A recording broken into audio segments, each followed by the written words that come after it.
Ladies and gentlemen, again, welcome.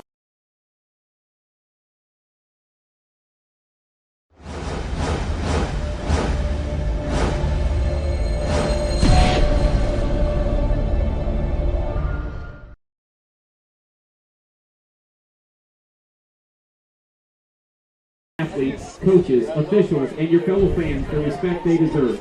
Good afternoon, everybody. Welcome back to Game 2 of the Indiana High School Athletic Association Girls Softball Sectional Number 8 on Hamilton County Television. Presented tonight by Logan Street Signs and Banners, celebrating their 25th year in business. We'd also like to thank our other great sponsors, Noblesville Trophies, Wofford Theater, featuring movies on the road. The fine folks at Bold and Sassy Salon, the official salon of old Jim Wofford and Will Wofford. Indiana Restoration, well, that's what the copy says. Bold and Sassy Salon, Indiana Restoration, and Yancey's Fine Apparel and Tuxedo Rental. My name is Brad Silbert. I'm sitting beside Craig Atkins this evening. Craig, first game, kind of a blowout, but looks like we're going to have hopefully a closer game here between the Greyhounds and the Millers. Yeah, two big innings spelled it out. Last in the first game tonight, 8-0, the final score as Westfield falls and they end their season to Hamilton Southeastern. Back on April 12th at Carmel, Carmel nips the Noblesville Millers in the lone regular season meeting between these two by the count of 4-3, and I honestly think that it will be no less than a game like that, just because these two teams and the schedules they play. Yeah, this is this should be a good matchup, and with the Greyhounds playing in the MIC, with the Millers playing in the HCC, that they are seeing good competition all season. In a 15-7 record versus a 13-10 record may not really be a true representation of just how good these teams are. And we're going to turn it over to the public address announcer. I know how that goes. Good evening, ladies and gentlemen. Thanks for joining us tonight to watch the Carmel Greyhounds take on the Noblesville Millers. We'll start with the non-starters for Carmel. Number 3, Sydney Fox. Number 4, Ariana Zobolak. Number 24, Molly Crott. Number 17, Brooke Bear. Number 18, Handa Dugala. And number 8, Madison Surlis. And now for the starters. Starting at shortstop, number 2, Stormy Coxelnick. In right field, number 22, Audrey Hanson. At second base, number 1, Carly Cone. Starting behind the plate for the Lady Greyhounds, number 6, Julia Raney. At third base, number 14, Sarah Goddard. At first base, number 7, Ava Walker. The designated player this evening, number 11, Carolyn Doty. In left field, number 23, Darby Roberts. In center field, number 9, Emma Morton. Your flex player starting on the mound for the Greyhounds, number 13, Summer Edward. The Carmel Greyhounds are coached by Emily Good.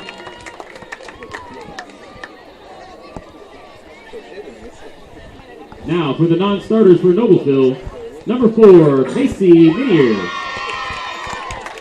Number 6, Bailey Ryan. Number 8, Taylor Soholm. Number 13, Riley Moore. Number 16, Maggie Hampton. Number 18, Cheney Gertz. Number 20, Julia Skinner. And number 23, Carly Adams. And for the starters, at shortstop, number 10, Maddie Moore. Playing second base, number 7, Grace Smith. Starting on the mound for the Lady Millers, pitcher number 19, Brooke Heron. At first base, number 12, Emily Minott. In left field, number 2, Abby Brown. Catching for the Lady Millers, number 22, Brooke Rundle. The designated player, number 5, Bree Tragesser. At third base, number 9, Kylie Lowry.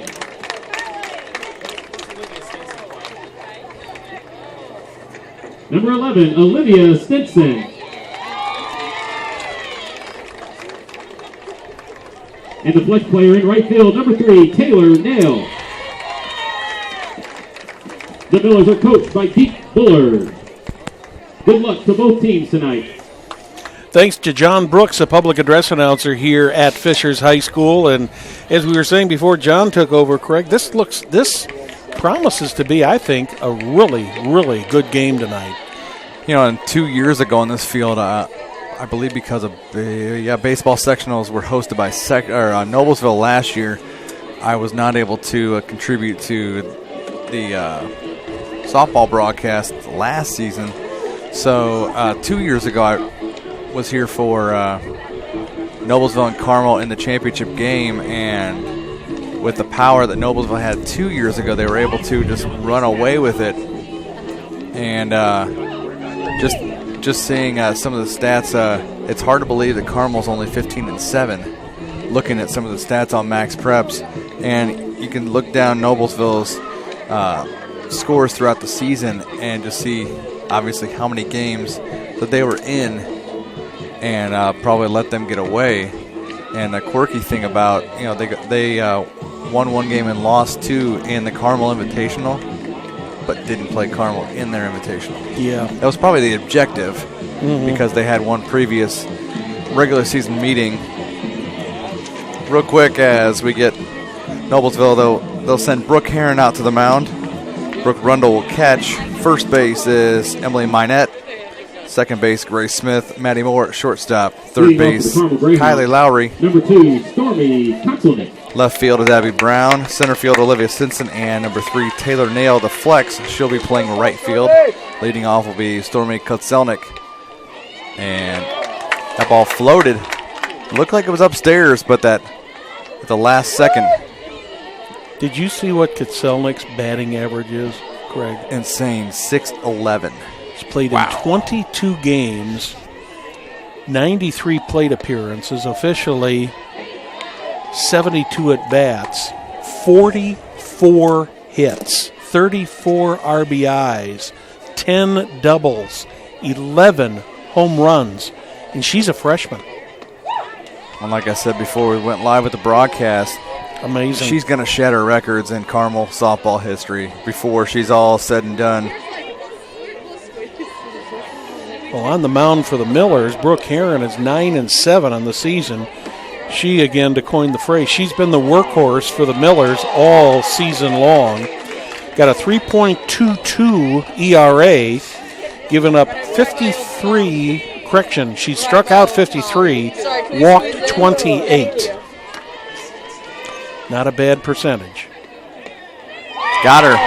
Got a big batter there. That is a big out to set the tone for this game. You know, and it honestly shows that obviously Brooke Heron faced Stormy in the first meeting in Game 4 of the season, but she's also not afraid to face a hitter like that to start off the game. Well, that's that veteran senior attitude that a player in, I shouldn't say a player, that an athlete like Brooke Heron has got. She's such a tremendous athlete and will be so missed at Noblesville next year. Yep, 4-year letter winner in basketball and now softball.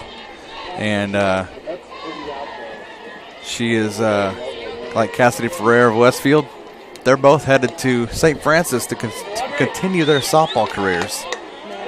What a combination that St. Francis is getting. If they could go consecutively in the rotation. Yeah. Swing and a miss. Strike 2, 2-2 the count on I wrote her name down and I can't read it. Audrey Hansen. My apologies, Miss Hansen. Audrey Hansen, yes. 2-2 the count on Hansen. Swing and a miss. She gets it to float away and chase it. 2 batters, 2 strikeouts, and up comes Carly Combs, number 1. Strikeout for Brooke Heron for 2 away. Combs comes in with a 386 average. Exactly the same as Hansen.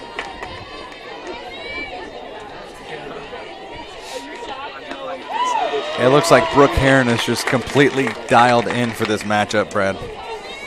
She certainly has been on her first two batters and now on the 3rd batter. Yep. I believe she checked that. That was on the inside corner.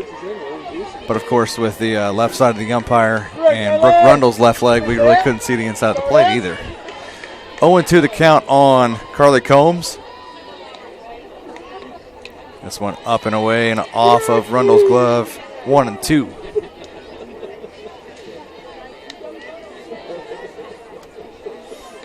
I just like the look of concentration on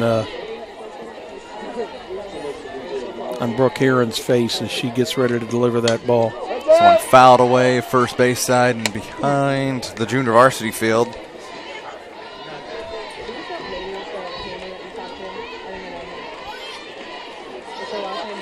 You see that look on her face, and that is all business.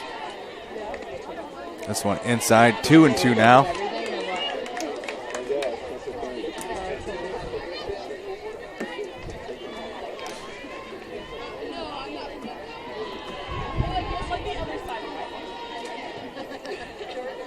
Heron doesn't like the sign. She shakes her off.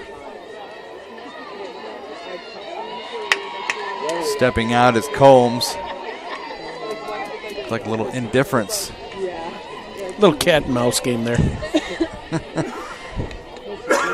This one up and away, 3-2. There's check.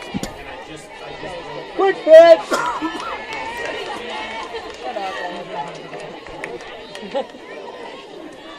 Beautiful night here in Fishers. This one is belted into the left center gap and to the fence and on to second base.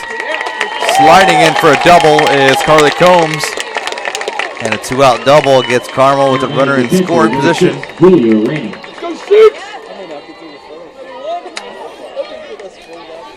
Bring up the catcher, Julia Rainey.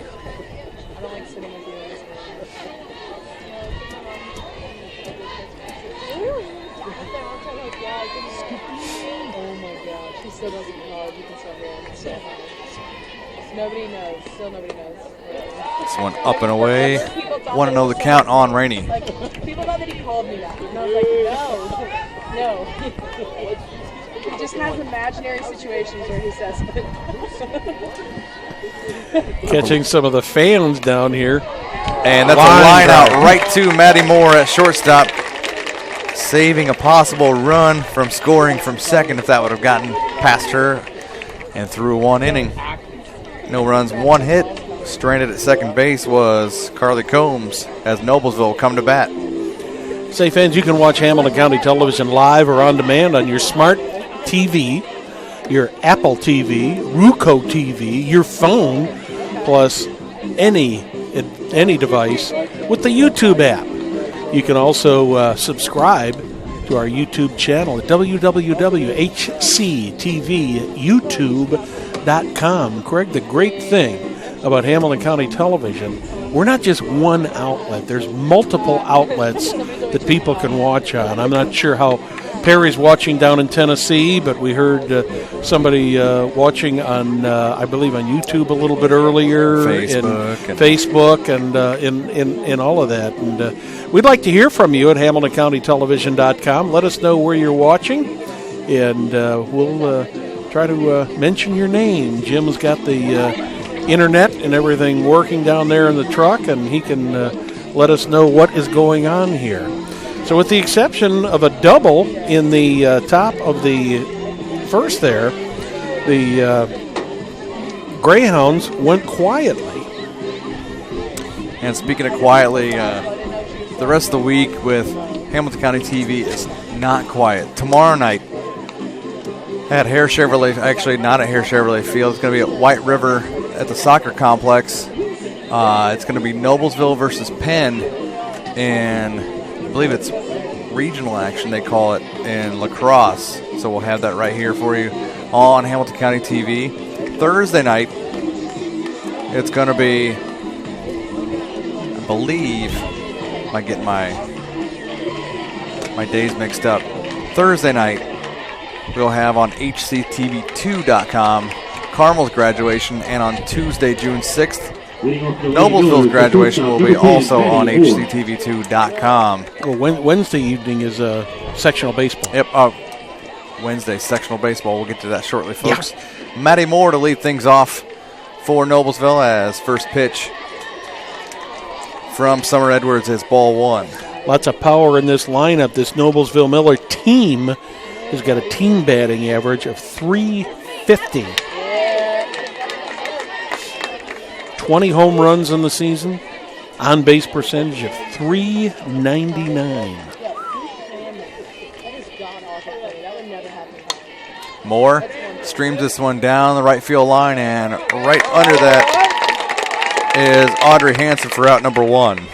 That was kind of a tough catch for Audrey to make out there. The sun is just kind of at a bad angle for the right fielder right now here at about 7:50 here in the evening on a Monday night. But she managed to get the sun out of her eyes and had an angle on that she was able to make the play. Up now is Grace Smith, second baseman for the Millers.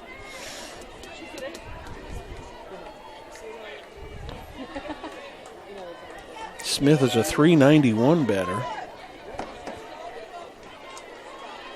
27 hits in 23 games.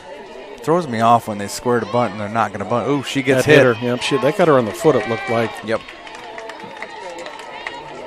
So Noblesville with their first runner aboard. Bringing up the pitcher, Brooke Herron. Now batting the pitcher, number 19, Brooke Herron.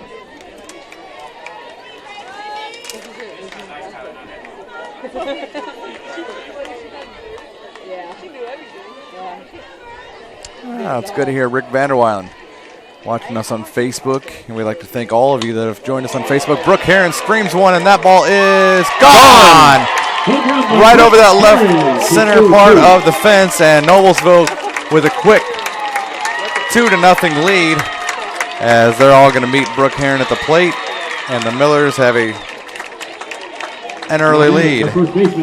That ball left quick, Brad. Yes, it certainly did. Just like the one in the first game of...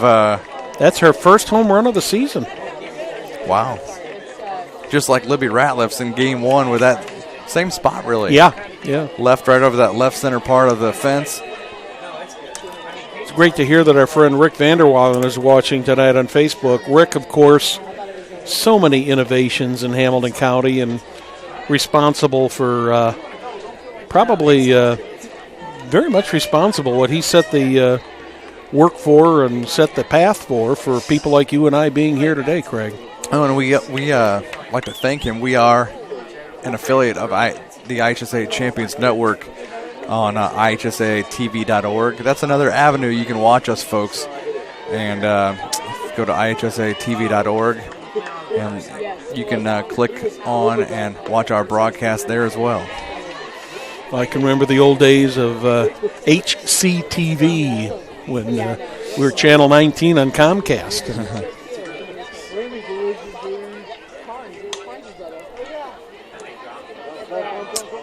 Yes. My future father-in-law watching on Facebook as well. That'd be Mike Bridges, right? Yep, that's Mike Bridges. Well, he knows where you're at tonight. He knows you got a date with me instead of his daughter tonight. Yep. Oh.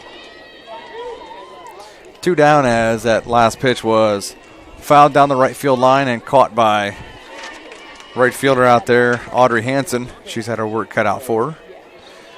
1-0 the count to Abby Brown. She's got both putouts so far this inning.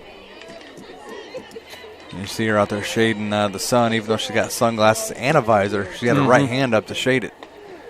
Well, that one was inside, but called a strike.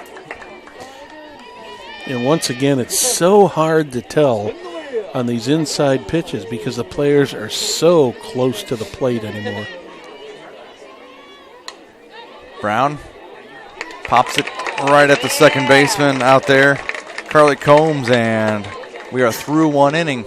But Noblesville tacked the first runs on the board as Brooke Heron launched that 2-run home run over the left center fence, and we're through one inning of play.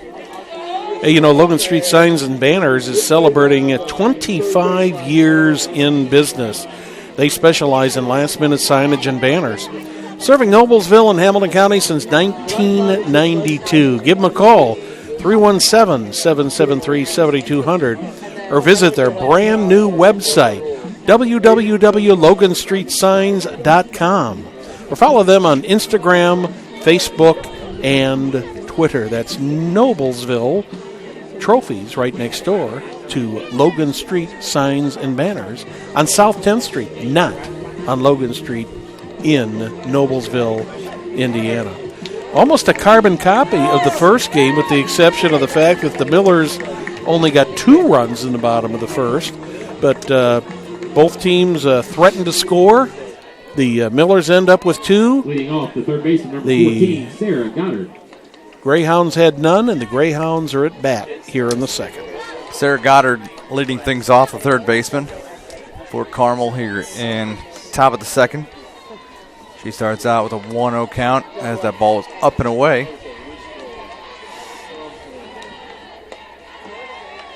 That ball just upstairs, 2-0.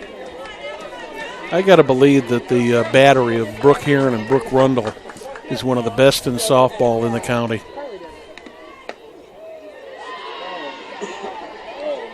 Now it's like with the, whether it's baseball or softball, when you get so comfortable and so many reps, it makes it that much easier with that battery. 3-0 the count. There's a strike.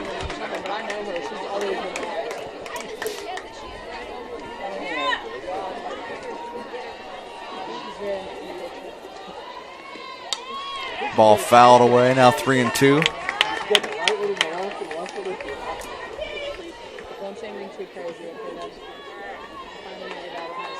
Fans having a good time at the old ballpark tonight. A lot of good food here tonight, good people. Line drive out to the left fielder, Brown, first out.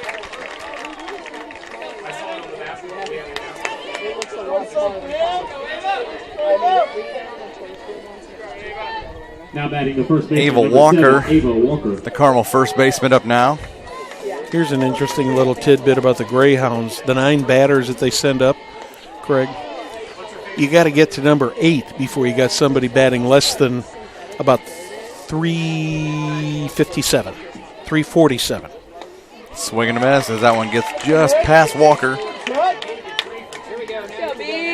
Yeah, when you get a lineup that's just peppered with good hitters, it's so tough on the pitcher and the defense out there. This one is belted to right underneath that is Taylor Nail for out number 2.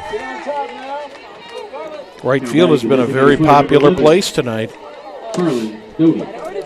With mostly right-handed hitters, what does that mean? They're getting it late. Mm-hmm. So in Brooke Heron's case, it's probably a good thing that that's happening. I think she was just into it. Same thing out there. Taylor Nail having to shade, and she's also got a visor and sunglasses. First pitch to Carlin Doty. Here's a strike.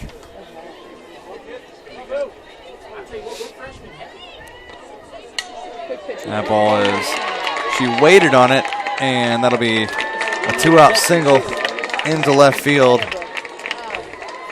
Second hit of the game for the Greyhounds.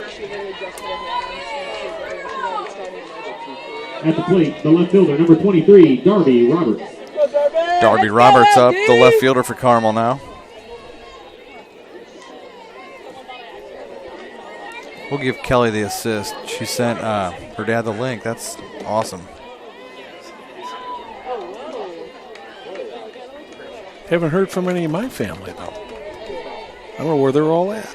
Where are they at tonight? They're out shopping, spending my money. Swing and a miss. 1-1 the count on Darby Roberts. 1 on, 2 outs.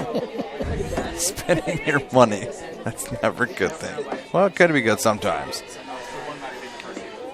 Swing. Ooh, yep, strike 2 as Roberts looked at that one on the outside corner. I gotta correct myself on something I said earlier. Roberts is the only batter in this Carmel lineup that's batting less than 300 at 265. Everybody else is above 300. Wow. You go from a 265 hitter to a 347 hitter. This one fouled back. Lots of punch in this lineup. 2-2 the count on Darby Roberts.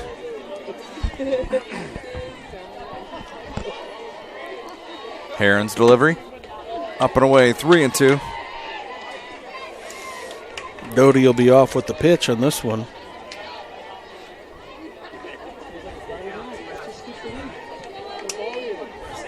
Playing her just shaded a little bit toward left field. And that's going to be a base hit into left as it gets just past the outreach glove of Maddie Moore.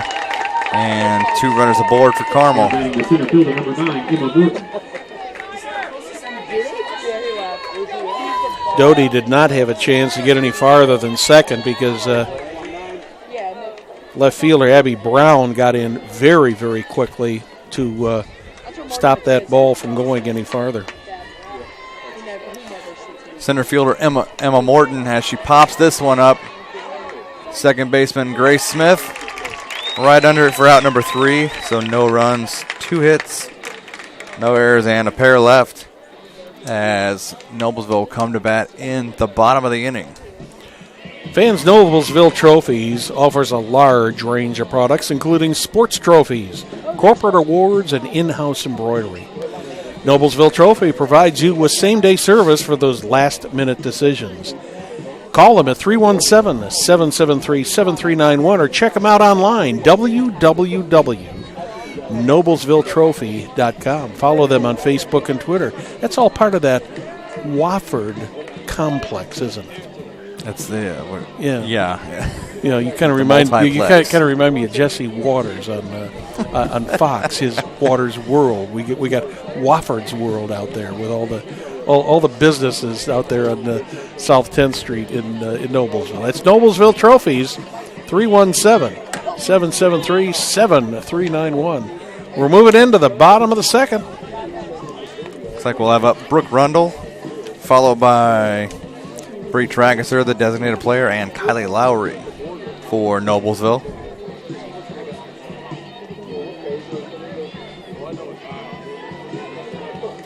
A lot of punch in the Noblesville lineup, too.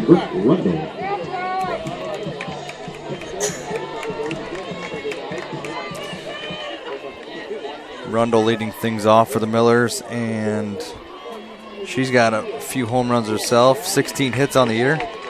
That's 262, and looks at a first pitch strike.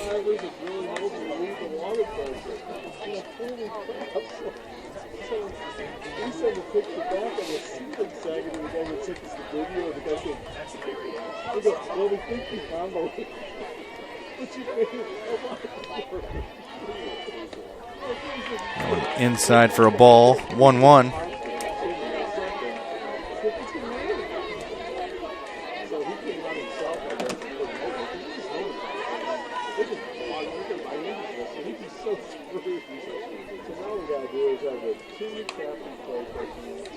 Fouls this one away, third base side. Third base coach Pedro DeSalvo. Alert down there. You got to be alert down there when you're that close. Is that why Deke Bullard, do you think, coaches first? He'd rather swing and a miss as Rundle strikes out to begin the bottom of the second inning. Bringing up Bree Tragesser. Tragesser's got quite a bat as well. She's got 3 home runs, 22 hits, bats 324 on the year. This one's straight up. Nice play by Julia Rainey on that. Almost lost it. Yeah, because that ball was hit almost straight up, and for a catcher to get turned around like that is very difficult, but she was the closest one to the play, and she did make the play just fine. This brings up Kylie Lowry. Lowry's played in just 11 games, bats .286. That one in there for a first pitch strike.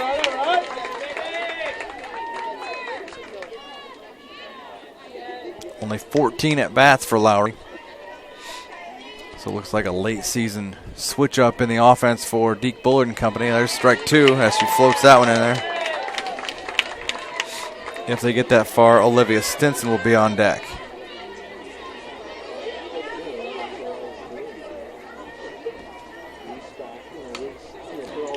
Jammed her inside, and she fouls this one away. Third base side. Yeah, that was hysterical. Coach Hall literally couldn't even turn around and look at me.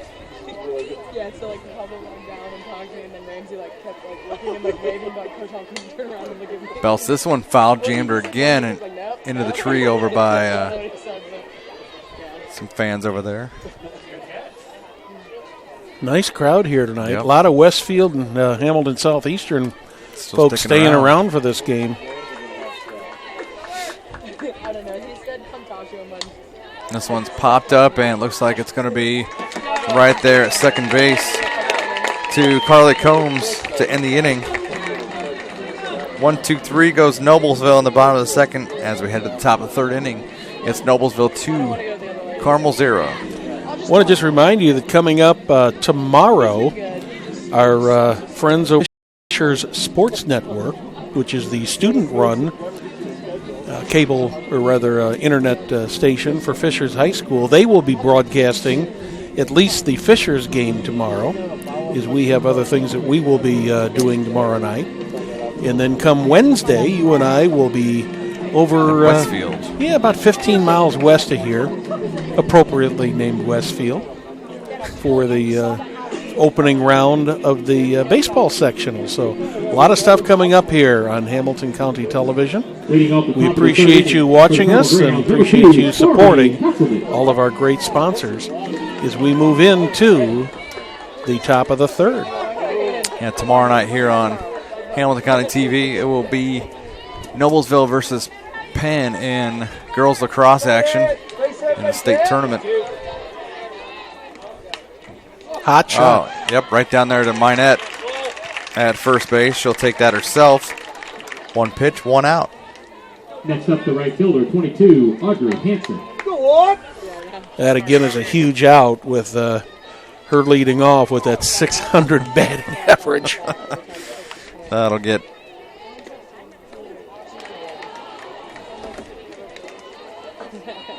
what? Every time it hurts you to just listen to it.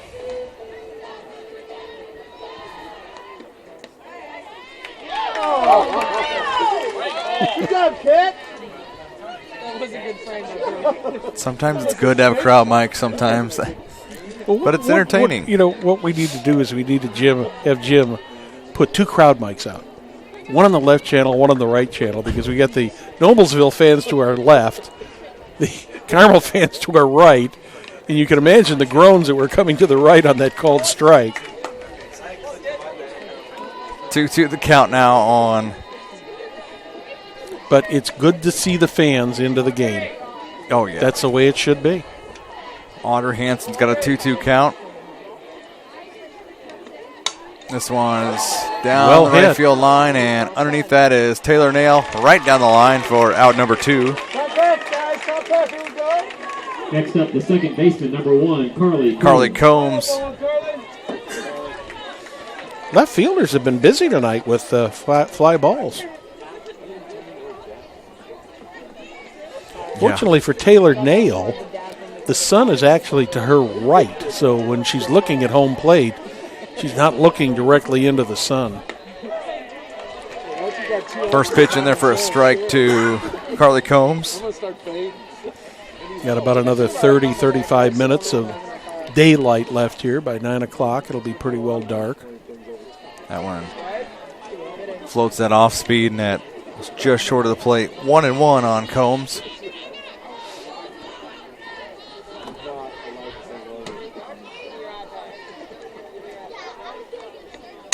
This one is belted, and Nail leaps up for it, and she'll catch that for the final out of the inning. 3 up, 3 down. Ground ball and 2 flyouts go the Greyhounds.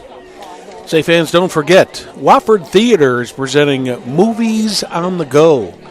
All the information on everything is at www.woffordtheater.com. And, unfortunately, one of the first ones that we were supposed to watch last weekend, Finding Dory, wouldn't it be, isn't it fitting that it was a movie about a fish and it got rained out?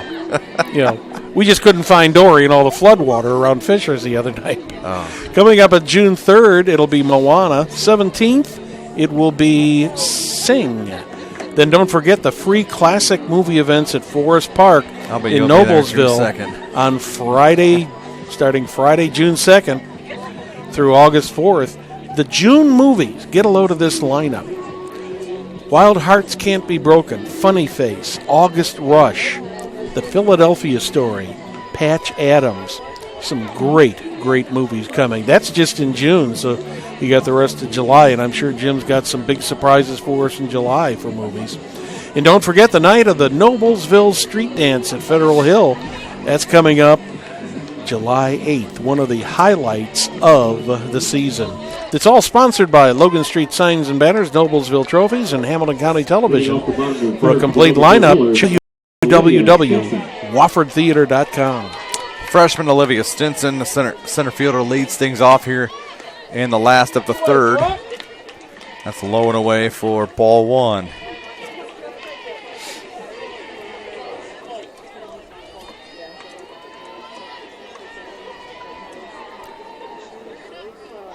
That one upstairs, almost like she let go of it where she really didn't want to out there. Stinson, the number 9 batter in Deke Bullard's order.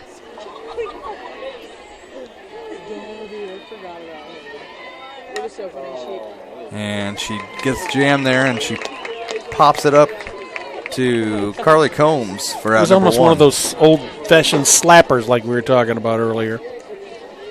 Back to the top of the order for the Millers, and number 10, Maddie Moore.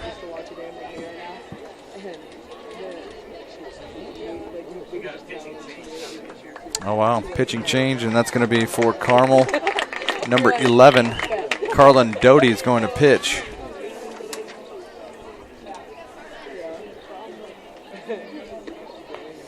Doty has an ERA of 2.85, 4-0 on the season. This will be her 11th appearance of the season. Pitched 39.1 innings. Given up 37 hits, 32 runs, of which 16 of those were earned. Her strike-to-walk ratio, 23 strikeouts versus 14 walks. Doty is a sophomore. It looks like Emily Goods got the liberty of having, the past couple years Deke Bullard had. Last year Deke Bullard had Sammy Mitten. He had Kristen Mello and Brooke Heron for his pitchers. And not the case this year for Bullard's Millers. Goods got pitchers 26 innings, 39, 71. Yeah, and there's a fourth one in there who's only gone 8, but for a total of 145 innings of work. Well, Maddie Moore up, the leadoff hitter with 1 out, and that ball is going to be laced into the left center gap. She rolls to, slides into second base with a 1-out double. Something tells me she's seen her pitch Doty before. Now batting the second baseman, number 7, Grace Smith. Second baseman Grace Smith up next for Noblesville. Doty is a sophomore. A lot of youth. Mm-hmm.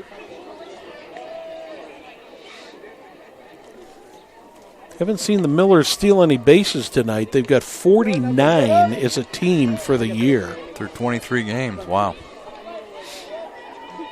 You know all about that time. That ball is streamed foul, just foul of the third base bag. Something going on.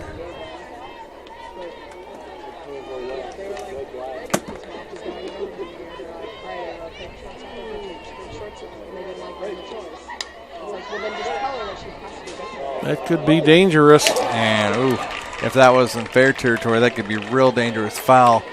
It looked like Grace Smith looked like she had a play on that.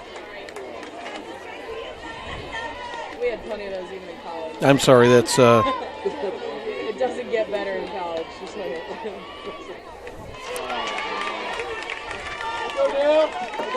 pass ball helps Maddie Moore advance to third base.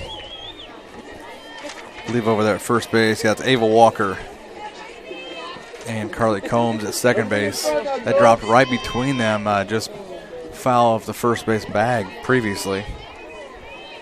1-2 the count on Grace Smith. And she's got teammate in scoring position.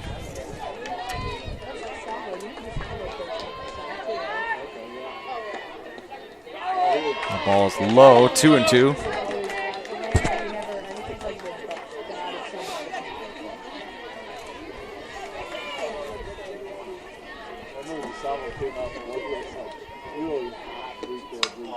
That ball is lined into left field, scoring more from third base, and an RBI single for Grace Smith. And good bit of base running there by Maddie Moore. You got it. Very alert there as Noblesville takes a 3-0 lead. Now batting the pitcher. Brooke Heron, the pitcher, up next, and in the first inning, she hit a 2-run bomb to left center. She's got a runner on this time again. This one off the glove of That's a fair ball. third baseman Sarah Goddard. And Smith at second. Heron at first. Millers are threatening to try to open this one up, and the trainer for the Millers comes out, or for the Greyhounds come out, because that ball took quite a bounce. It looked like it may have caught Sarah Goddard. May have ricocheted glove to face. Yeah. So situation is right now is the Millers collect their third hit of the inning. With Emily One run Minette so up. far, and Minette coming up. Grace Smith on second. Brooke Heron with her second hit of the night is on third.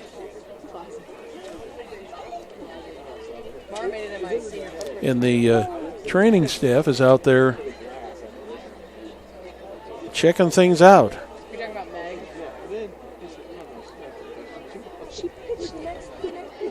And once again, folks, programming reminder for Hamilton County TV. Tomorrow night, we'll have coverage live of girls lacrosse state tournament action at White River Elementary School. It'll be Noblesville versus Penn, as she is okay over there at third base is Sarah Goddard. That's good. Now batting the first baseman, number 12, Emily Minette. Wednesday night, Brad and I will tentatively be at Westfield High We School. will be there. We will be there, but Yes, we're thinking hopefully positive. the weather. The rain will not. Yes. For I believe North Central and Carmel in game one, and Southeastern and Noblesville in game two. Yep, that's the way it lines up. And then we'll get to the other semifinal game. Fishers and Westfield are the other semifinal. This ball is up the middle and down. It's going to score another run. Oh, There's going to be a play at the plate. He's going to hold it. Oh, He gets nothing away. to go. Smith scores, and Minette. We're going to give Minette a base hit, and Heron will go to third. Smith will score on an error on the throw. Yep. And the bottom line is there's 4 hits, 1 error so far in the inning, and that was the second run scored for a 4-0 lead now for the Millers. And runners still on second and third with just 1 out. And it looks like Emily Good's going to pull her pitcher. Re-entering Summer? Re-entering Summer? Is that right? Yes, looks like Summer is going to re-enter. You can re-enter in the same inning.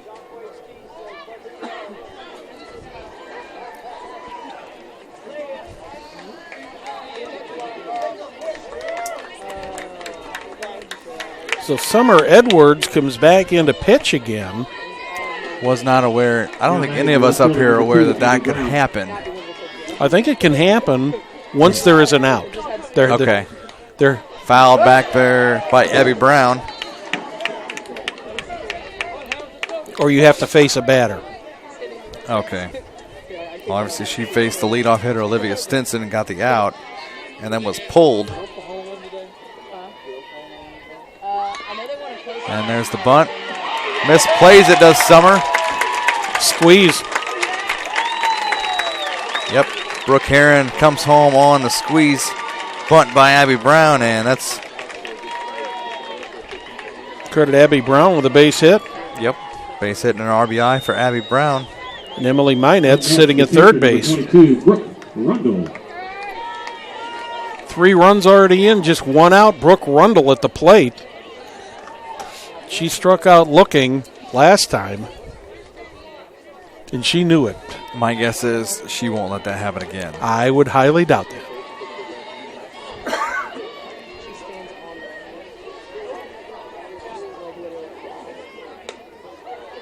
Up and in, that's a strike, and Brown runs to second base on the pitch. Runners at second and third with 1 out. 0-1 the count on Rundle. Jammed, and she fouls this one off the third base dugout, 0-2. I don't know if she swung at a ball there or not, Craig. Looks like it was floating up and in. Yeah, it's hard to tell. Faced with an 0-2 count, but she's got runners in scoring position at second and third. Up and away. 1-2. Interesting situation here with 1 out and first base open. You almost wonder if it might not be better to walk Rundle and take a chance. Well, she's on anyway. She hit her right in the thigh. My line of thought was maybe we need to, maybe they should give her the intentional walk and load up the bases and maybe make for the possibility of the double play or the force at any base. Well, this makes it interesting. The umpires are meeting out in the middle of the infield. I wonder if there might not have been possibly some interference or something.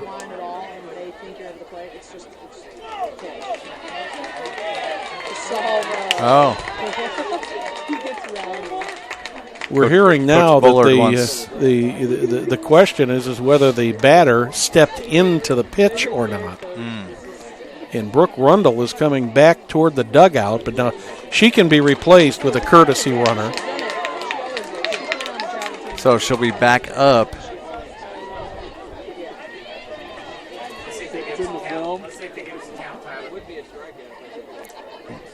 One and two. So from because the count was 1-2 before the pitch, and I believe what's happening now is because she stepped into it, she's being called for strike 3 and she's out. Oh wow, that's quite a turn of events. So scoring that one in your book, KH. Okay. Sounds like me back in the day. So that does count as a strikeout for Summer Edwards, and it's the second out of the inning. A break for the Carmel Greyhounds. Bree Tragus are up now for Noblesville with runners at second and third, 2 outs. I didn't actually see the ball hit Rundle. because of the umpire and the catcher blocking, blocking my view. But we're being told that our catcher cam had a very clear view of the fact that she stepped into the pitch. Trageser looks at strike one on the inside corner. And, of course, the most important thing, get the call correct, and it was the correct call. Oh, and that's why these umpires are officiating in the state tournament, because they were chosen to do so. Mm-hmm. Not every umpire gets to. 2-1 to count. That ball inside on the shoelaces of Trageser. I'm a little surprised we didn't have a three-man rotation on the game today, but Trageser well hit. This one to left center, and that's gone. 3-run home run for Bree Trageser, and this game has opened up.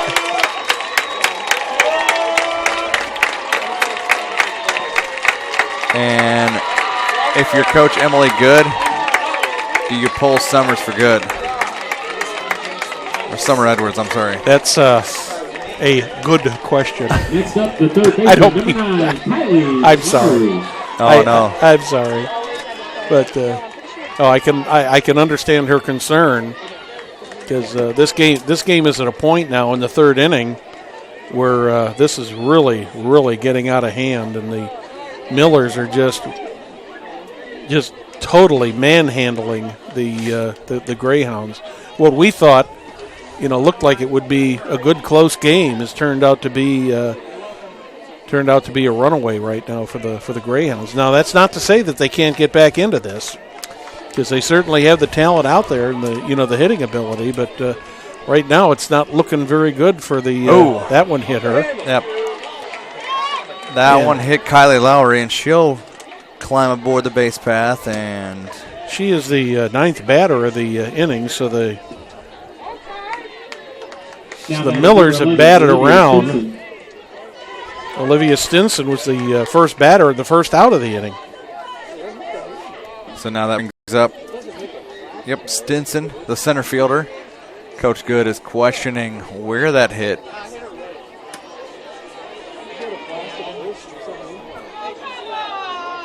I thought it hit her in the elbow.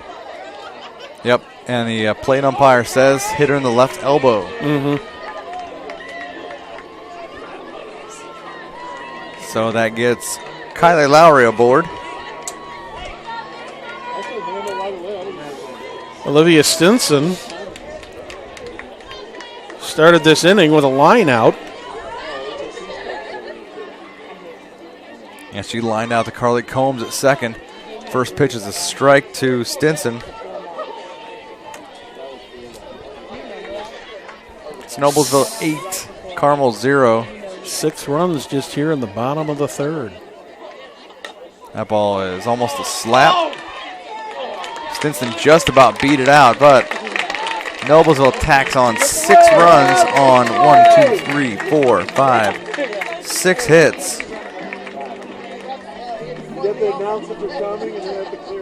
One error and 1 runner left to open this ball game up. This ball game has been wide open by the Millers, and Brooke Rundle has just, I'm sorry, the battery combination of Brooke Rundle and Brooke Heron has just taken control of this game, and they gave up. They've given up a couple hits. They've given up 3 hits. I've got the Millers with 5 hits last inning, total of 6 hits now. Actually, it should be 7 if they had 6 this inning. 1, 2, 3, 4, 5. Yeah, it should be 6 hits. They're 1 behind on the scoreboard. Yes, 6 runs on 6 hits for the inning.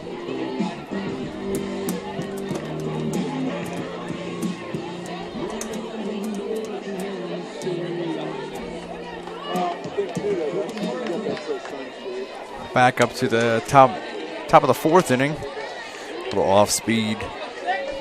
Julie Ranny leads things off for Carmel. Now batting number 6. Line out to Maddie Moore at shortstop to end the first inning in her first at-bat.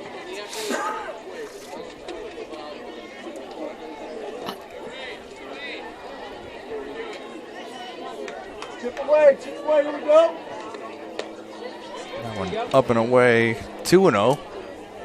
This is if you're a coach like Deke Bullard. You just like to think that Brooke Heron is just going to go into cruise control for another 3 or 4 innings.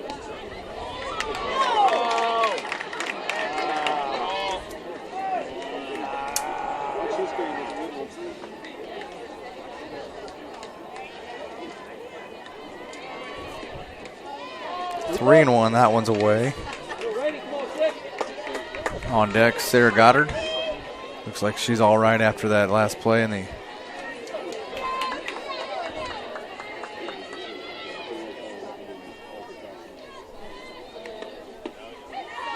In there.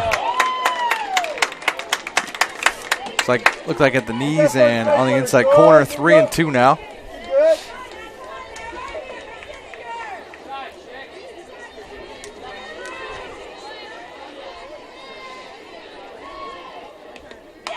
This one is grounded to third across the diamond.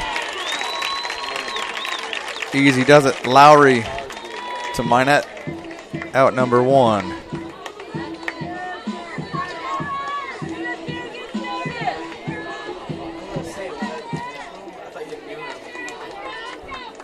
Sarah Goddard up now. She flew out to left field in her first at-bat. Now batting the third baseman, number 14, Sarah Goddard.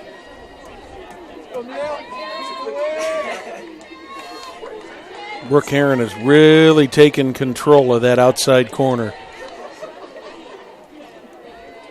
Floats it just right. Whether it's a fastball, curveball, or if it's a little changeup. Oh, wow. Oh, talk about a breaking ball. Wow. And you've got to have such control as a softball pitcher with that windmill. That one upstairs and away. 2 and 2.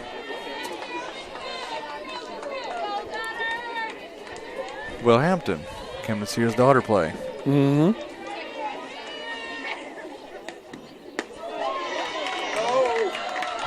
Oh, she checked it but did not go.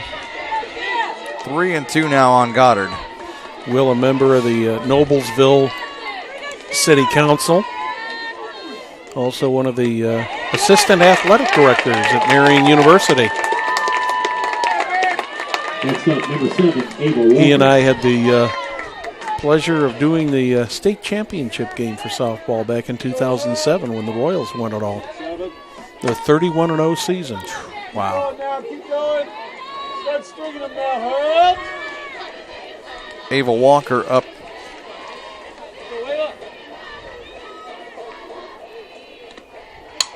Walker played the slight shift. Moore was kind of angled more towards second base, and she fed that hit right through the gap, and Carmel has a couple runners on with 1 out.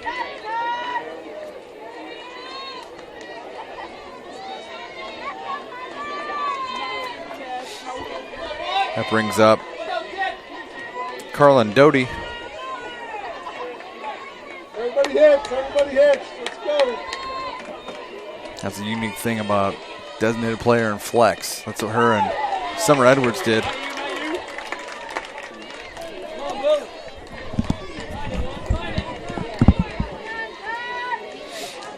Oh, and 1 the count. Swing and a miss, 0-2.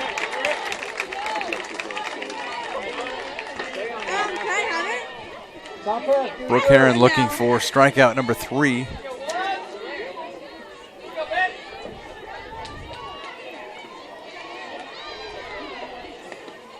That one is hit to center and over the head of Olivia Stinson. And there's going to be a play at the plate. The throw. Runner is out at the plate, so 8 6-2 in your scorebook as Goddard tried to score. Making that the second out. A throw from Rundle to third base. Just a hair tardy. Now batting number 23, Darby Roberts.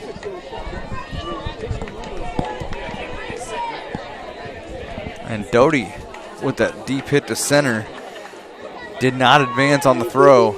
She stayed at first.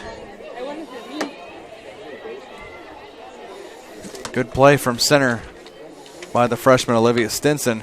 And this one is, scooped up in left field. What a catch by Abby Brown to end the inning and the threat. Wow. What an amazing turn of events there in the last three batters, and to think that the Greyhounds could not come away with a run. Yep, amazing. They were threatening, and with a hit to deep center over the head of Stinson in center, they could not get a run in. Nice throw in from Stinson to Moore to Rundle at the plate. A dead duck at the plate was Sarah Goddard, and then Walker and Doty left on base. A tremendous play out there. A couple very good plays defensively by the Millers. First of all, to get Goddard at home plate, and then that final play to end the fourth inning to Abby Brown out there in left field. I mean, she made a sliding catch, and to be honest with you, when she started to slide on that thing, Craig, I didn't think she was going to get it. I thought it was going to be just a little bit out of her reach, but she got the glove out there, and she got it on there and got the out and preserved the shutout for the Millers. That's amazing. That's that's got to help the Millers from the standpoint of momentum. And in confidence. Hugely. Back to the top of the order for Noblesville, and it's number 10, Maddie Moore. She is 1 for 2 with a double and a run scored. Miller sent 10 batters to the plate in the third inning in that 6-run third.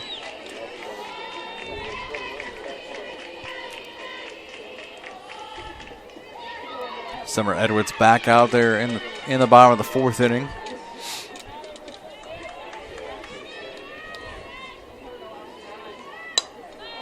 This one is popped up to short. Underneath that was Stormy Kotzelnik. Grace Smith. Bring up Grace Smith, the second baseman. She scored 2 of those 8 Noblesville runs. Yeah, she scored the first one. Ahead of Brooke Heron on the home run. This one fouled down the first base side. In the first inning. We've seen a couple long balls here in the games today. Yeah. A couple well-hit balls that hit the fence and went all the way to the fence. And we've seen a 2-run shot by Libby Ratliff in the first game, a 2-run shot by Brooke Heron in the first inning, and a 3-run shot by Bree Tragesser in the third inning. Well, it is amazing, Craig, at how the weather and environmental conditions can just affect how that ball flies. And in the jet stream. And I was watching. This one is hit down the line, and that's going to be off the wall. On a line. And stand-up double there for Grace Smith. The Millers just keep continuing to pound the ball. Now batting, the pitcher, number 19, Brooke Heron. The pitcher, Brooke Heron, back up to the plate. She scored twice, had a home run, a 2-run home run, and a single to her credit. And once again, the Millers are getting close to a possible 10-run game here. Now, what's the rule in softball? She fouls this one off. Is there room on the... Did she get it? Yep. Got it. Okay. I couldn't see. It's 4.5 or 5. Okay.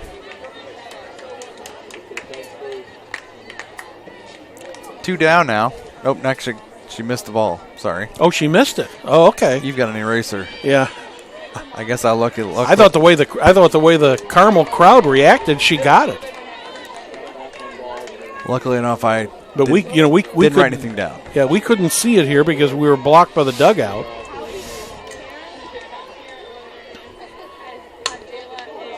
Hit screamed it at Summer Edwards. Grounds out 1-3. But that gets Grace Smith over to third, so it's almost like a sacrifice. She sacked her over, yeah. 2 outs, and that brings up Emily Minette.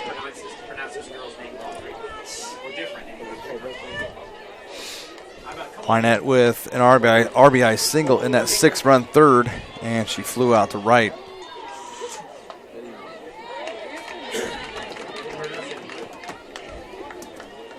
That one floated inside enough. I think she left it alone because she thought it was too far inside, but not the case. 0-1. Swing and a miss by Minette. 0-2. She had a nice fastball to hit if she could have made contact with that.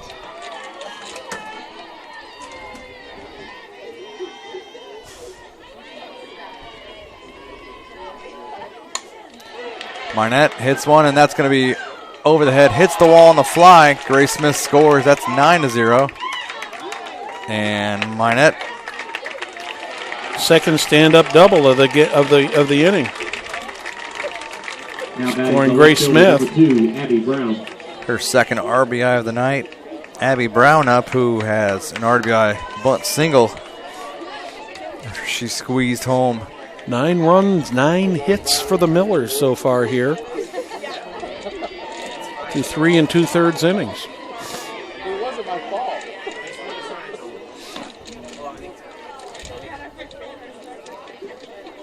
Abby Brown steps out. Going to get a pinch runner. Looks like that is number 4. That is Macy Minier. Macy Minier.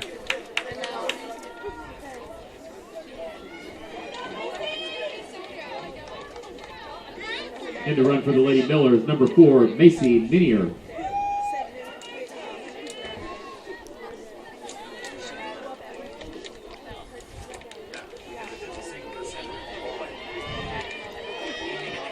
Emily Minette has had a good night, 2 for 3.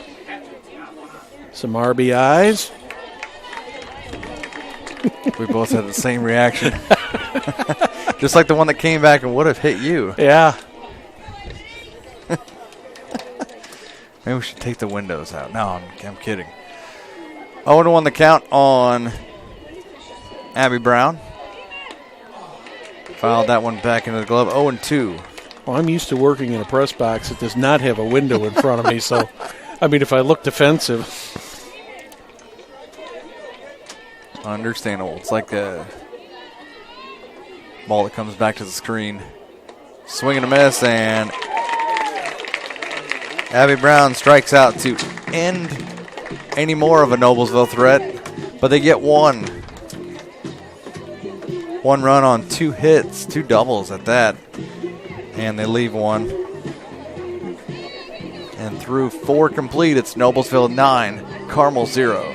Hamilton County Television would like to salute some of the senior members of the Noblesville Millers, that being Macy Minier, Bree Tregesser, Maddie Moore, and Brooke Herron, all seniors along with Brooke Rundle, and congratulate them on a great season and a great career. And I'm going to hand my headset over to a good friend of ours here, Craig, and let you chat with him here for a few minutes. We're going to welcome Will Hampton into the booth here with us for a moment. I can't even begin to replace you any time. I just dream of that someday. It's kind of like 10 years ago. When we were doing He's the voice of the Marion Knights. Anyway, how you doing, Will? Doing well. Good to see you. I don't want to stay long because me not being in here, Noblesville's ahead 9-0. So if anything changes, I'm going to leave. If anything changes at all. But good to be here. Love high school softball, don't you? Oh, you know it. Now, obviously, Fishers puts on a great softball tournament. I mean, they did a couple years ago, and it's escaping me where last year's sectional was. Was that at Carmel? Carmel. Yeah, that's right. Yeah. I think they rotate. I don't know if it's all. Is it all 4 sites or is it? I mean, is it Carmel, Fishers, Noblesville? Is Westfield in that rotation? I'm not sure. I'm not sure what the rotation is. is. Fishers and Carmel rotate softball, and now since Zionsville went to a different baseball sectional. It's Westfield and Noblesville rotate. Okay. I know my daughter a couple days ago we were talking about where this game was, and she mentioned that the year it was here at Fisher's was the year Noblesville got hot and went all the way to the 7th State. Yep, 2 years ago. Yeah. That was her freshman year? That would have been her freshman year, yep. So remember, she was more or less a pinch runner. Yeah, she's played quite a bit this year. She's typically an outfielder and still a good runner. This girl's a player right here. Oh, we were looking at her stat numbers earlier. 6'11" and I think 44 hits through 22 games. I mean, and she's only a freshman. Had she already committed to Washington? Wow. I think she has. That's what I've heard. I don't know if that's official. But that's one thing as a Noblesville fan, as a Noblesville dad right now, you kind of feel like you know that Carmel's got the bats, that you know they've got the ability to come back in this game, so you're just kind of sitting on edge, just kind of trying to count the outs at this point. Well, it's like 2 years ago, I think, it was the same style of game where Noblesville kind of just stunned Carmel in that championship game, and which obviously propelled Noblesville on to beat Kokomo at home in the regional and come that close to going to state finals that year, 2 years ago. Yep. Brooke's done a good job tonight in the circle for Noblesville so far, but like I said, Carmel's got the ability to string some hits together and make this thing close. Yeah, because as much as Noblesville wants to make this a five-inning game by getting one more run in the bottom, it's going to be that much tougher to do so because Carmel's got the bats. Yeah. One thing I have liked tonight, Noblesville seems really fired up. The kids, brand new uniforms. It's the first time they've worn these whites. First time they've worn the white jerseys this year. They just got them. They actually all wore them to school today. Oh, really? They wore their entire uniform to school today. Socks, pants, shirts, everything. Ready to go. Yeah. When my daughter got dressed, I was like, what are you doing? Why are you getting dressed 12 hours before the game? And she's like, no, we're all wearing them all day. And I'm like, oh, my goodness. You would never have guys do that. My son, who plays football for Noblesville, was sitting right there. Can you imagine the football players wearing their entire uniform, pads and everything, all day at school? Or even just wearing the pants during the school day. Those would get kind of irritating because they're tight enough as is with the pads. But, yeah, when I played in high school football, we would wear whichever jersey it was, home or away, we would wear that to school on Fridays. But we couldn't wear the whole uniform. That's kind of quirky. That ball is going to be over the fence. I'm officially leaving. You are officially leaving because you are as superstitious as I am and as a dad. Yep. So it was not my fault. This was not Will Hampton's fault, by the way. But we do thank you for coming in. Thank you very much, but I am going to give it back to Brad because the Millers were ahead 9-0 when you were on here. Carly Combs with that 3-run home run there. Gets Carmel a third of the way back in. And as a superstitious person, I believe so. Get him going. Let's go. Get back in the game.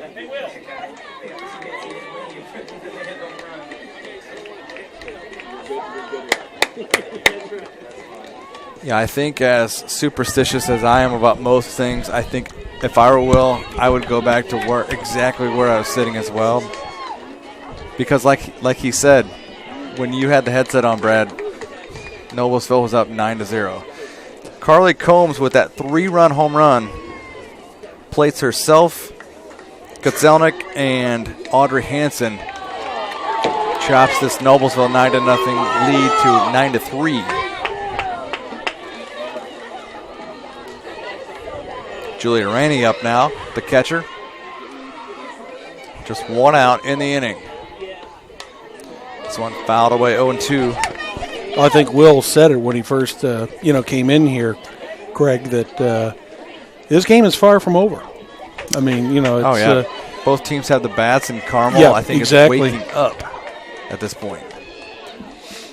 0-2 the count on Julia Rainey. That ball went flat off the bat. I think she hit it off the end. Mm-hmm. Just barely got the tip of the bat on it.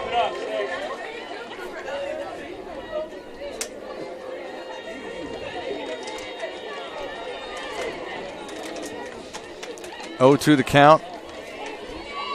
As Heron is set. Up and just away.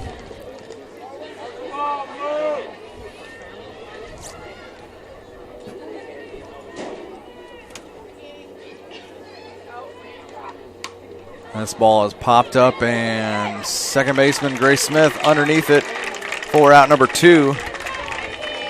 And the funny thing that Will talked about, I'm not sure if you heard this or not, but he said when Maggie got ready to go to school this morning, because these are brand new tops the Noblesville teams got on, he said, "What are you doing?"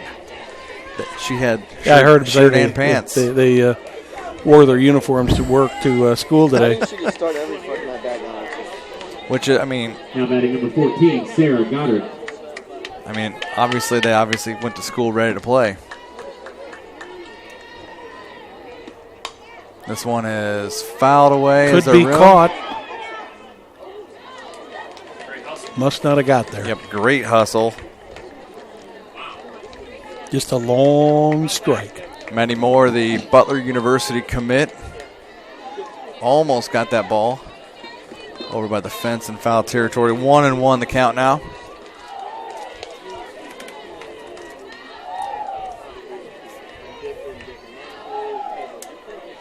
And I believe Will said that I think Stormy Kotzelnik has unofficially committed to Washington, yes. Actually, over in St. Louis. That's officially, yes.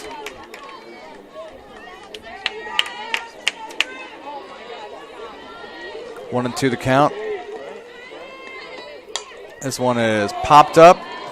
Grace Smith calls off Nail to end the inning, and any more Carmel threat.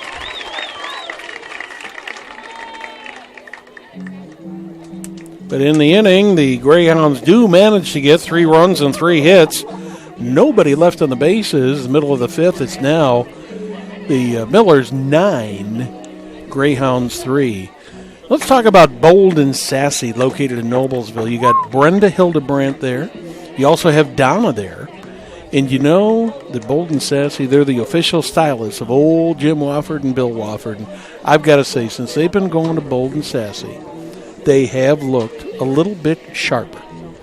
The Bold and Sassy people got a lot of work to do on them, but they're looking. they're looking. What are you saying? They're looking much better. They are. And somebody could say anything's an improvement, but I won't say that. No.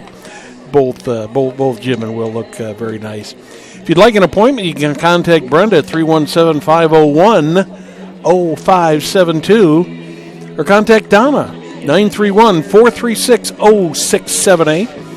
The official hairstylist of old Jim Wofford and Bill Wofford. Mention that you heard this on Hamilton County Television, and they will give you a 10% reduction. Bold and Sassy Salon in Noblesville. Next half inning, we're going to salute the Carmel seniors. We already got Noblesville seniors in there, so we'll do a little salute to seniors to them in the next half. Bottom of the 5th inning. First up is Brooke Rundle. She's struck out twice, and the second time was kind of quirky. Mm-hmm. As she, I think, leaned into a pitch, and that in turn was eventually called a strike for a strikeout. Well, at first everybody thought she was taking first base on a hit by pitch, and then they thought the coaching staff and the umpires talked it over and said, no, you didn't get hit. Then they thought she was going back to bat again, but it was a 1-2 count, and since she got hit by the pitch in the strike zone, that's a strikeout. I've never seen that happen before, but there's a first for everything. I haven't seen that either. Rundle on the handle, fouls that off right at the dugout, third base side. Yeah, that's the first time I've seen that. She's 0 for 2 on strikeouts tonight, which is very rare for her.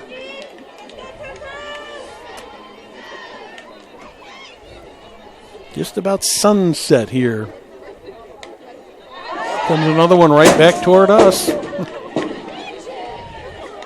That hit on the porch right next to us. There's a couple students out there. I know. They got it. I saw they got it. Tossed it right back down. Coming right at me. 1-2 the count. They've got you covered. And this one back just behind the backstop. I have a feeling Rundle's going to get one of these to go in fair territory. Unless Summer Edwards stymies her here. So we got a pitcher's count here, but Rundle's an excellent batter, so you can kind of throw that stat out. But there we go.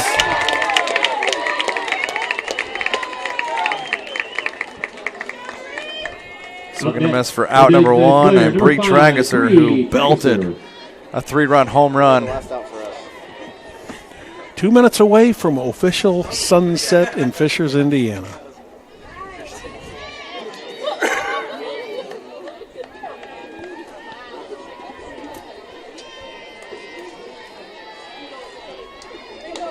Trageser fouls this one away just in front of Noblesville's third base dugout. 1-1 to count. Temperatures only dropped down to 65 degrees. Still very comfortable. Looks like it's supposed to be a low humidity. 51 tonight. 51 for a low tonight. Jams her and belts this one foul back almost to the concession stand. 1-2 the count on Bree Trageser.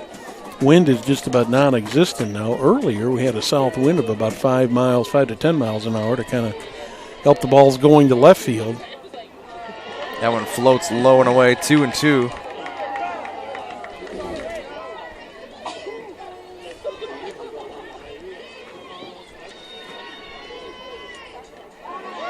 Just about hit her, 3-2. Right down by the shoelaces. Just backed off in time.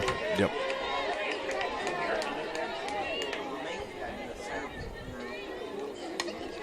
Fouled back in foul territory.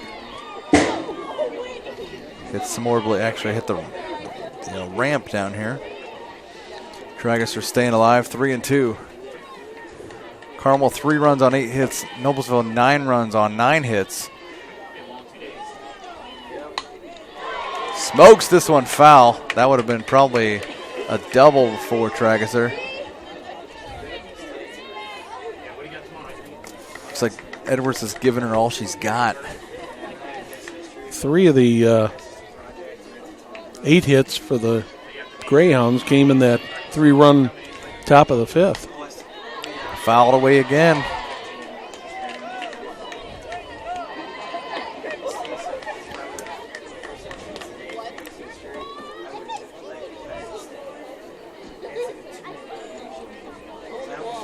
Millers have had base runners and hits in every inning except the second so far. Second inning, 2 pop-outs and a strikeout. Rundle, Trageser, Lowry, and the rest, they've found ways to make it happen.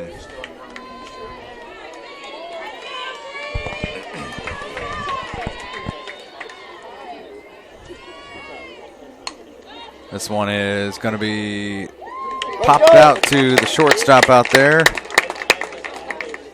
Kutzelnik. On pitch number 9 of the at-bat. Kylie Lowry up now. Popped out to second and was hit by a pitch.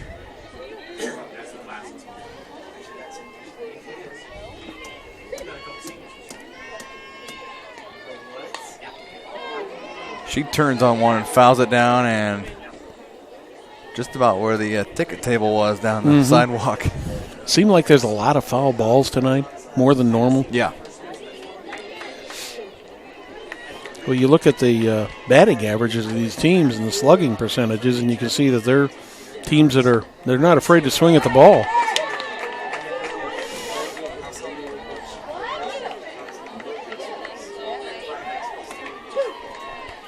1-1 to count on Lowry.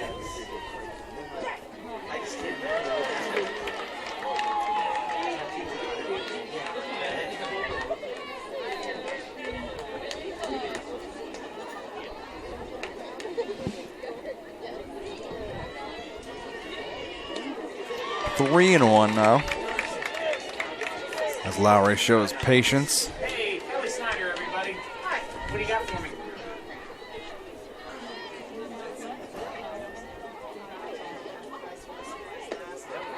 That one's in there for ball 4 inside.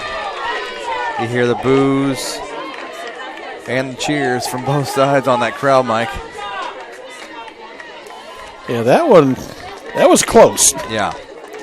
It'd be good to have if we Very close. If we could get a camera on the umpire's face mask. Olivia Stinson up, center fielder. And she's gonna going to beat be it out. safe. Wow. Left-handed, that's the safest thing to do if you can do it. As she bunts over Lowry to second base. But more importantly for the Millers, that brings up the top of the batting order again with Maddie Moore stepping in. Yep, Maddie Moore already Number 10, Maddie having a great Moore. night at the plate. Pop out and a fly out, but she also doubled in the third. Scored one of the 6 runs in the bottom of the third.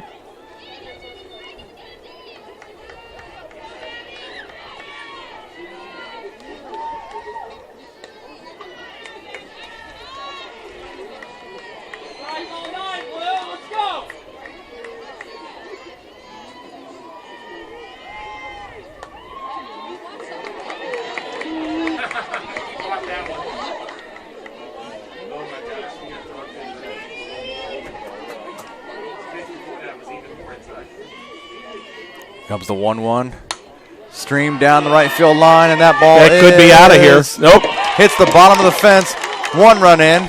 Here comes a second run, and it is a 2-run triple for Maddie Moore, showing why she has signed to play some Big East softball. I haven't seen Will turn around and thank us yet. I think he will. No pun intended. Oh. That brings up Grace Smith. That just goes to show how that first 2 outs came real easy for Edwards. Then she walked Lowry, gave up a base hit to Stinson and a triple to Moore with 2 runs batted in. That ball fouled away 0-2 to Grace Smith, who's 3 for 3. yeah. No, she got hit by a Actually pitch. hit by a I'm pitch in sorry. the first. Yep. But scored the first run.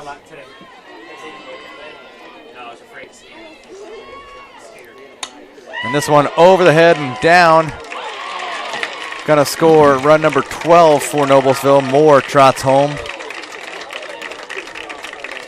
Up next, the pitcher, number 19. Got to give Audrey Hansen credit. She made a great try to get that ball, but it was just right off the tip of her glove. 12-3 as Brooke Heron steps in to try and help her own cause once again. That ball up for ball 1.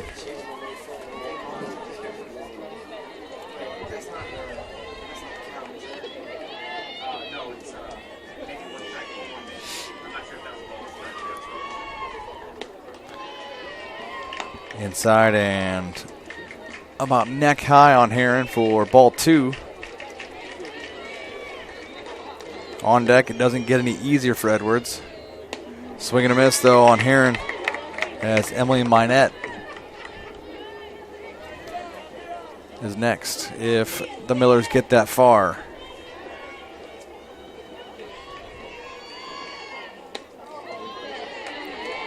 Two now. Summer Edwards comes back in the count. That high inside strike.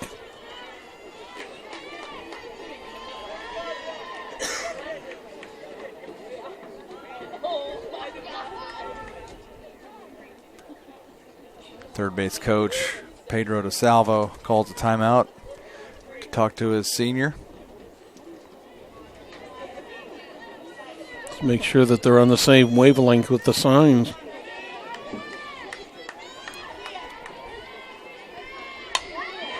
Heron Well hit. lifts this one to deep center and over the fence. And this That's game the is ball over. game. Wow. Heron Walk-off 2-run jack. Brooke to Heron. end the game. Noblesville wins 14-3. Unbelievable ball game tonight. Well, before we go any farther, Perry, while The you're concession stand has half Craig, price on while you're Perry's in tallying Tennessee. things up, yeah. Well, Perry's probably sitting down there watching this game too. But we'd also like to salute the Carmel seniors, Carly Combs, Julia Rainey, Ava Walker, Emma Morton, Audrey Henson. Those are the seniors for Carmel, and congratulate them on a great season and a great career. And before we go ahead and wrap this up, I want to remind you that no job is too small or too big for Indiana Restoration Services. Whether you're a homeowner or a large business experiencing water, fire, storm, or you need mold remediation, or just need to get your carpet cleaned, Indiana Restoration has you covered. Contact them at 317-776-9942 or visit them online, www.indianarestoration.com. Well, Craig, a huge night for the Millers. Huge night. I mean, 2 runs in the first, 6 runs in the third, 1 in the fourth, 5 in the fifth to cap off one stellar ball game, and they completely stunned Carmel, but they knew this was going to be a fight on both sides of the coin.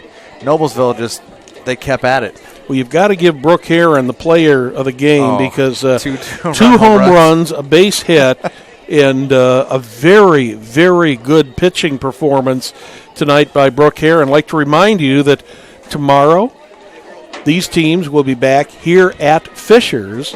It'll be the Hamilton Southeastern Royals against the Noblesville Millers, and then also the Fishers Tigers against the North Central Panthers. And those games will be seen on the Fishers Sports Network tomorrow night. Hamilton County Television will be broadcasting the lacrosse match tomorrow night. Noblesville versus Penn in girls lacrosse. And then you and I will be back in Westfield on Wednesday night to start the sectional game for the boys with, what do we got, Hamilton Southeastern and Noblesville, and North Central and Carmel is game 1. So a lot of stuff coming up here on Hamilton County Television. Before we wrap things up, we'd like to thank you for enjoying today's broadcast of IHSAA sectional softball on Hamilton County Television, presented by Logan Street Signs and Banners, celebrating 25 years in business. Also like to thank our other great sponsors, Noblesville Trophies, Wofford Theater for movies on the road, the Bold and Sassy Salon, and Indiana Restoration Services. Craig, your final thoughts. We saw a lot of great softball tonight. In an unfortunate fashion for 2 teams on the losing ends, their season's ending, Westfield and Carmel, respectively. Southeastern with an 8-0 win in Game 1. Noblesville with a 14-3 win here in 5 innings here in Game number 2. Hats off to both Westfield and Carmel. Both had really good seasons, played tough schedules, and both conferences meat grinders, and it's just tough to make things happen. And 2 teams that made things happen tonight, Hamilton Southeastern with an 8-0 win, and Noblesville with a 14-3 convincing, dominating 14-3 win. Yeah, I don't think we expected to see these type of games tonight, but it's strange how the game turns out, and the Royals came in, and look at Will down there.